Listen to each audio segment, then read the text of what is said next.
તો મોરબી ઝૂલતો પુલ તૂટવાનો મામલો હાઈકોર્ટે ફટકાર બાદ જયસુખ પટેલે દાખલ કર્યું છે સોગંદનામું.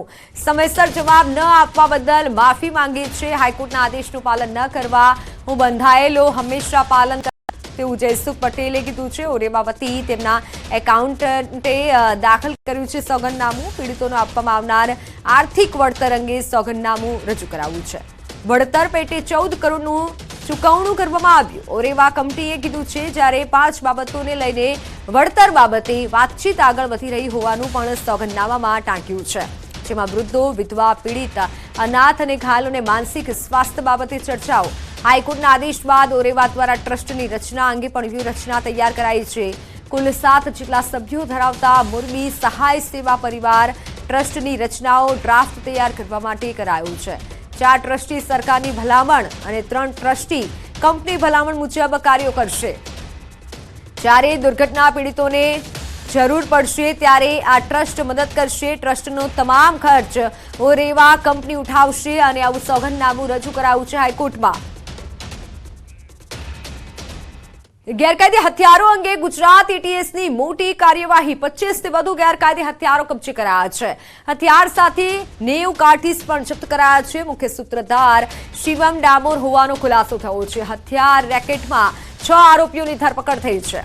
તેમાંથી શિવમ અને વિપુલ અગાઉ હથિયાર કેસમાં ઝડપાયા હોવાનું પણ સામે આવ્યું છે. સૌથી મોટી વાત તો એ છે એક તરફ સઘન સુરક્ષા, સઘન બંદોબસ્તનો દાવો કરવામાં આવે છે અને નાઇટ પેટ્રોલિંગની પણ વાતો કરવામાં આવે છે, તો બીજી તરફ ગેરકાયદે હથિયારોનું વેચાણ થઈ રહ્યું છે. અને એ પણ 1-2 દિવસમાં નહીં પરંતુ છેલ્લા 3 માસથી હથિયારોનું વેચાણ કરતા હતા. મધ્યપ્રદેશથી જામ ખંભાળિયા સુધી ટ્રાવેલ્સની હેરાફેરી દરમિયાન હથિયારનું વેચાણ થતું હોવાનું સામે આવ્યું છે. આરોપીઓ અન્ય રાજ્યોમાંથી હથિયાર મંગાવતા હતા. હવે સવાલ એ થાય છે કે આજ દિન સુધી કેમ કોઈ તપાસ કરવામાં નથી આવી? શું સ્થાનિક સુરક્ષા તંત્ર ઊંઘી રહ્યું હતું? આવા અનેક સવાલ વહીવટી તંત્ર સામે અત્યારે ઉઠી રહ્યા છે. એક રાજકોટ સિટીમાં તેના વિરુદ્ધમાં વેપન્સનો ગુનો દાખલ થયો છે. એની સાથે વિપુલનો પણ ગુનો દાખલ કરેલો છે. તો વિપુલ અને શિવમના માધ્યમથી બીજા અન્ય લોકો આની સાથે સંપર્કમાં આવ્યા હોય તેમ કહી શકાય. ઇલેક્શનની લિંક છે. ઇલેક્શનના કારણે એવું કહી શકાય કે લોકો નાનો જથ્થો અત્યારે લાવતા હતા. મોટા ક્વોન્ટિટીમાં કે એટ અ ટાઈમ બલ્ક 5 લાવવા 10 લાવવા એ લોકો એ અવોઇડ કરતા હતા. અને બીકોઝ ઇલેક્શન ચાલી રહ્યા છે, પોલીસની સઘન ચેકિંગ છે, એસઓજી પોતપોતાના જિલ્લાઓમાં એક્ટિવ છે, તેના કારણે જે લાવેલા રાઉન્ડ છે તે હજી સુધી આ લોકોએ કોઈ જગ્યાએ યુઝ નતા કરી શક્યા. વાત અમદાવાદમાં વસ્ત્રાપુર અથડામણમાં મોટા સમાચાર સામે આવ્યા છે. ફરિયાદમાં પીઆઈ જીકે ભરવાડનું આરોપી તરીકે નામ. પીઆઈ સાથે 2 હોમગાર્ડ જવાન પણ આરોપ. પીઆઈ સહિત 7 લોકો સામે ફરિયાદમાં નામ લખાયા છે. 2 જૂથ વચ્ચે અથડામણમાં મહિલાનું મોત થયું હતું. ગઈકાલે રાત્રે 2 જૂથ વચ્ચે અથડામણ થઈ હતી. તો અમદાવાદની આ ઘટના કે જેના સીસીટીવી ફૂટેજ સામે આવ્યા છે.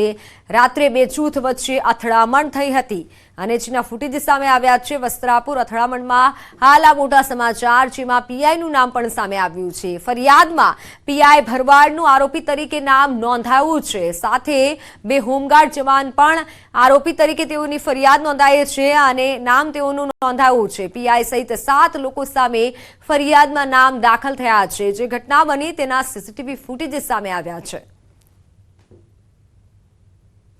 જીકે દેસાઈ કરીને પીએસઆઈનું ભરવાડ છે, એમનું નામ છે અને એ તપાસ હાલ પોલીસ ચલાવી રહી છે. ટોટલ 7 અને બીજા 14 માણસો વિરુદ્ધ ફરિયાદ છે સામસામે. આ તો સુરતમાં જાણે કાયદાનો કોઈ ડર જ ન હોય તેમ અસામાજિક તત્વો બેફામ બન્યા છે. સલાબતપુરા પોલીસ સ્ટેશન હદ વિસ્તારમાં 10 થી 12 લોકોએ જીવલેણ હુમલો કર્યો. હાથમાં કુહાડી, ખુલ્લી તલવાર, લાકડી, પાઇપ જેવા ઘાતકી હથિયાર લઈ તૂટી પડ્યા. મોહસિન ઉર્ફે બાબા કાલિયા ગેંગ વિરુદ્ધ ફરિયાદ નોંધાતા ફરિયાદ કરનાર પર જીવલેણ હુમલો કર્યાનું સામે આવ્યું છે, જેમાં આરીફના પિતાને ઈજા પહોંચી હતી. તો સમાચારોમાં હાલ બસ આટલું જ. આપ જોતા રહો ન્યૂઝ સિટીન ગુજરાતી. નમસ્કાર.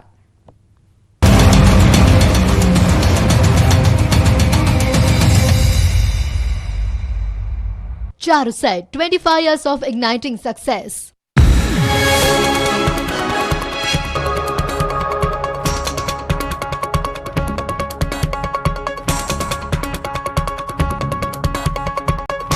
Charuset, 25 years of igniting success. એક બાત તો આંક આવ્યો. નિલેશ કુંભાણીના ટેકેદારોએ જે કોંગ્રેસના કાર્યકર્તાઓની હાજરીમાં ચૂંટણી ફોર્મમાં સહી કરી હતી તે સાક્ષીઓ મીડિયા સામે આવ્યા અને ન્યાયની માંગ કરી.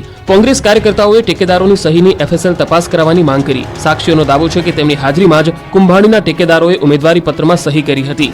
સાક્ષીઓએ ચૂંટણી પંચ સામે પણ આક્ષેપ કર્યા. ચૂંટણી પંચે સાક્ષીઓની એફિડેવિટ રદ કરીને એકતરફી કાર્યવાહી કરી હોવાનો આરોપ લગાવ્યો. નિલેશ કુંભાણી દ્વારા પોતાના ચૂંટણી ફોર્મમાં જે ટેકેદારોની સહી કરાવી હતી તે ટેકેદાર જગદીશ સાવલિયા, ધ્રુવીન ધામેલિયા અને રમેશ પોલરા કોંગ્રેસના કાર્યકર્તા નહીં પરંતુ પોતાના સગા સંબંધી હોવાનું સામે આવ્યું છે. આ ત્રણેય ટેકેદારોએ નિલેશ કુંભાણીએ ચૂંટણી ફોર્મ ભર્યા બાદ જિલ્લા કલેક્ટર એટલે કે ચૂંટણી અધિકારી સમક્ષ હાજર થઈને નિવેદન આપ્યું હતું અને સોગંદનામું રજૂ કર્યું હતું કે ચૂંટણી ફોર્મની અંદર જે સહી છે તે ટેકેદાર તરીકે તેમની નથી અને ત્યારબાદ નિલેશ કુંભાણીનું ચૂંટણી ફોર્મ રદ થયું હતું. ચૂંટણી ફોર્મ રદ થયા બાદ નિલેશ કુંભાણી પણ કોંગ્રેસના કોઈ નેતાના સંપર્કમાં નથી અને કોંગ્રેસના કાર્યકર્તાઓએ આ બાબતે નિલેશ કુંભાણીના ઘરે જઈને નિલેશ કુંભાણી ગદ્દાર હોવાના બેનરો સાથે વિરોધ પણ દર્શાવ્યો હતો. પોતાની પાસે જીતની કોઈ જાદુઈ લાકડી નહીં પણ મજબૂત લાકડા જેવા કાર્યકર્તાઓ છે. ભરૂચમાં આ હુંકાર કર્યો CR પાટીલે. પ્રદેશ અધ્યક્ષ CR પાટીલની અધ્યક્ષતામાં ભરૂચ લોકસભા બેઠક પર ભાજપ કાર્યકર્તાઓનું સંમેલન મળ્યું હતું. પાટીલે તો ત્યાં સુધી કહ્યું કે ભરૂચ બેઠક પર આપ કે ઇન્ડી ગઠબંધનનો સૌથી નબળો ઉમેદવાર છે. પ્રચાર સભાને સંબોધતા પ્રદેશ ભાજપ પ્રમુખ પાટીલે આ વાત કરી. પાટીલે કોંગ્રેસ આપ ગઠબંધન પર પ્રહાર કરતા કહ્યું કે આ વખતે આપ ઉમેદવારની ડિપોઝિટ જમા કરાવી ખો ભૂલાવી દો. સાથે જ કહ્યું ભરૂચ લોકસભા જીતવાની તાસીરનો જીવતો જાગતો પુરાવો મનસુખ વસાવા છે. કાર્યકર સંમેલનને સંબોધતા પાટીલે મતોનું ગણિત અને વિજયના શીખવ્યા પાઠ.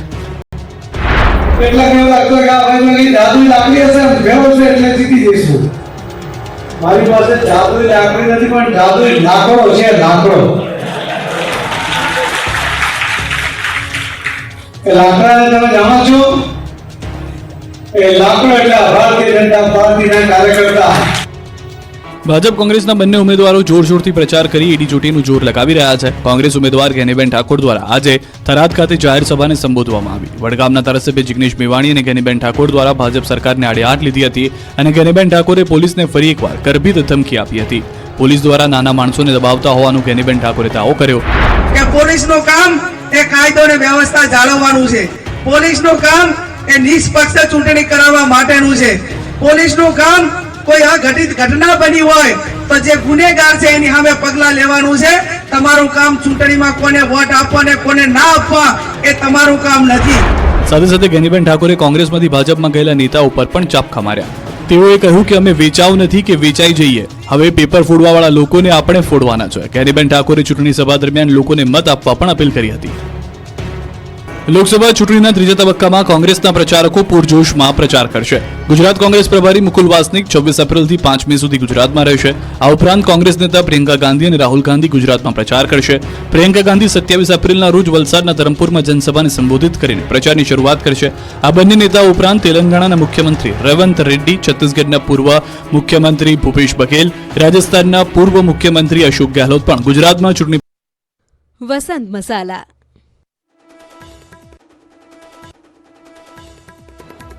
ગુજરાતમાં 24 કલાકમાં વરસાદની હવામાન વિભાગની આગાહી. ગાજવીજ, તેજ પવન સાથે થઈ શકે વરસાદ. આજે 19 જિલ્લામાં સામાન્ય વરસાદ થઈ શકે.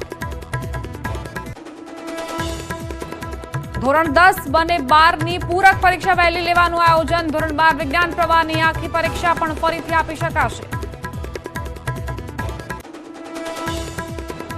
સુરતમાં અલ્પેશ કથિરિયા અને ધાર્મિક માલવિયા કરશે કેસરિયા. બંને પાટીલના હસ્તે કરશે કેસરિયા. બંને આપમાંથી આપ્યા છે રાજીનામું.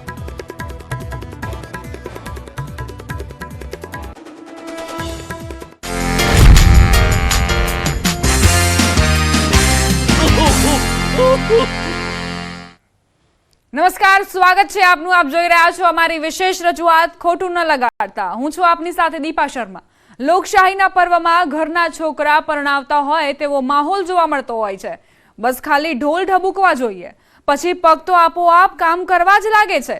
ક્યાંક મત મેળવવા માટે પ્રયાસ તો ક્યાંક વધુ મતદાન માટે પ્રયાસ. જી હા, પંચમહાલમાં તો વેપારીઓએ 7મીએ મતદાન પર 7% ડિસ્કાઉન્ટની કરી નાખી જાહેરાત.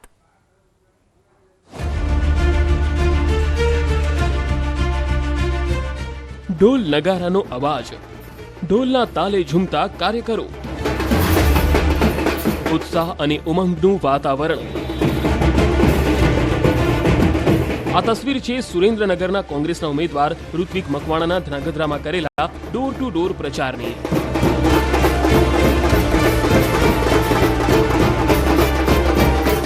અહીં માત્ર કોંગ્રેસના જ કાર્યકર્તાઓ નહીં પરંતુ આપના કાર્યકરો પણ પ્રચારમાં જોડાયા હતા. હમ સાથ સાથ હૈના સૂત્ર મુજબ જ અહીં આપ અને કોંગ્રેસના નેતાઓ માત્ર પ્રચાર કરતા જ નહીં પણ ઢોલ નગારાના તાલે ડાન્સ કરતા પણ જોવા મળ્યા.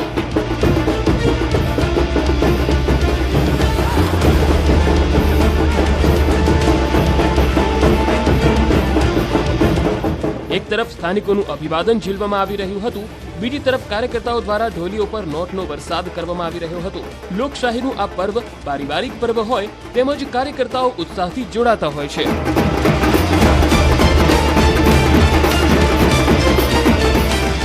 આ તો વાત થઈ સુરેન્દ્રનગરની, પણ વડોદરાની આ તસવીર જુઓ.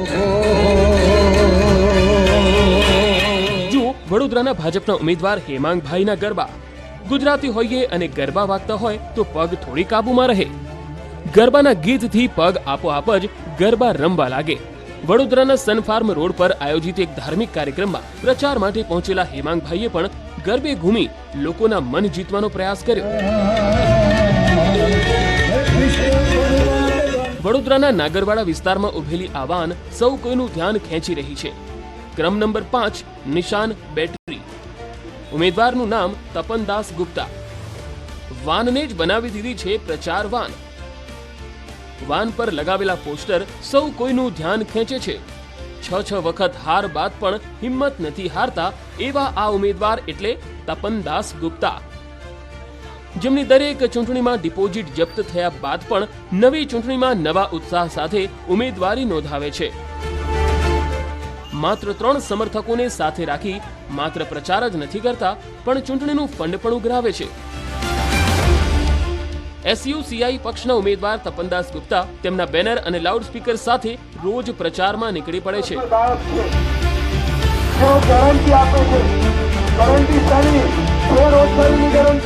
અને તેમને મત આપવા માટે લોકોને અપીલ કરે છે અને ચૂંટણી જીતવા સંઘર્ષ કરે છે.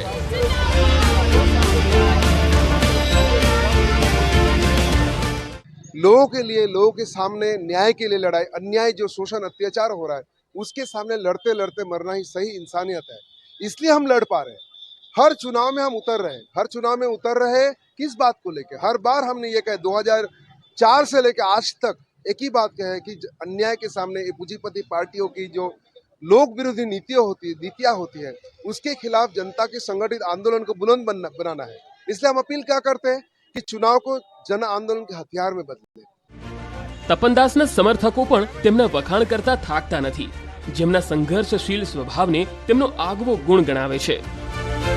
कई सारे प्रश्नों को लेकर मैंने तपन भाई को संघर्ष करते हुए देखा है, तो हमारे लिए तो एक बहुत प्रेरणा का स्रोत है तपन भाई कि उम्मीदवार तो बहुत बात की बात है, लेकिन एक इंसान कैसा होना चाहिए, तो एक संघर्षशील उम्मीदवार होना चाहिए कि जो लोगों के प्रश्नों को लेकर के आवाज़ उठा सके.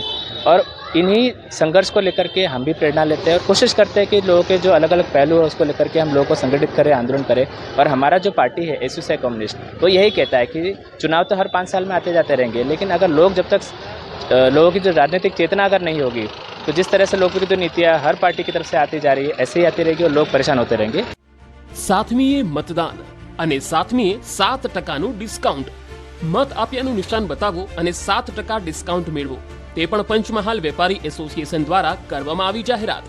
પંચમહાલના કલેક્ટર આશિષ કુમારે વેપારી એસોસિએશન સાથે એક બેઠક કરી હતી અને 7મી મેના રોજ મતદારો વધુ મતદાન કરે તે માટે ચર્ચા કરવામાં આવી.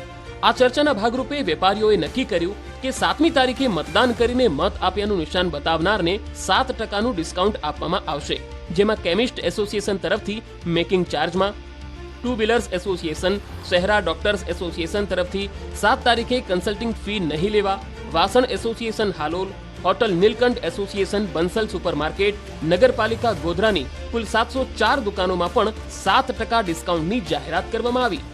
7મી તારીખે જ્યારે ગુજરાતમાં લોકસભા માટે મતદાનનો દિવસ છે એ સંદર્ભે સ્વીપની અલગ અલગ એક્ટિવિટી ચાલી રહી છે, જેનાથી આપણે મતદારોને જાગૃત કરીએ છીએ અને અપીલ કરીએ છીએ કે 7મી તારીખે પોતાનું મતાધિકારનો ઉપયોગ ફરજિયાતપણે કરે. એના જ ભાગરૂપે અલગ અલગ વેપારી એસોસિએશન્સને આપણે અપીલ કરી હતી કે 7મી તારીખે જ્યારે મતદાનનો દિવસ છે ત્યારે એને ત્યાં જે મતદાન કરીને નાગરિકો આવે એને અવસર ડિસ્કાઉન્ટ તરીકે 7% ડિસ્કાઉન્ટ આ લોકો આપે. કે 7 તારીખ છે તો આપણે 7% એના ઉપર દરેક વસ્તુ ઉપર ડિસ્કાઉન્ટ આપીએ. જો આપ એમાં સપોર્ટ કરતા હોય તો દરેક એસોસિએશને પંચમહાલ કલેક્ટરશ્રીને આ મતદાન વધે એના માટે તમામે એમને જાહેરાત કરી છે કે અમે દરેક વસ્તુ ઉપર 7 તારીખે જે પણ આવશે મતદાન કર્યા બાદ અને ટીકો બતાવશે એ લોકોને 7% ડિસ્કાઉન્ટ આપીશું. વસ્તુની ખરીદી પર 7% ડિસ્કાઉન્ટ જાહેર કરેલું છે, જે કલેક્ટર શ્રી દ્વારા અમને જણાવવામાં આવેલું અને અમે એમના નિર્ણયને સમર્થન આપ્યું છે. અને તેના સિવાય પણ અન્ય આપણે એસોસિએશનોએ પણ એમાં સમર્થન આપેલું છે. ક્યાંક મત મેળવવા માટે ડાન્સ અને ગરબા તો ક્યાંક વધુ મતદાન માટેની અપીલ. સૌ કોઈ વધુ મતદાન થાય તે માટે શક્ય તેટલા પ્રયત્નો કરી રહ્યા છે. પણ આ તમામ પ્રયાસને અંતે કેટલું મતદાન થશે અને કોને કેટલા મત મળશે તે પરિણામ બાદ જ ખબર પડશે. Bureau report, news 18 Gujarati.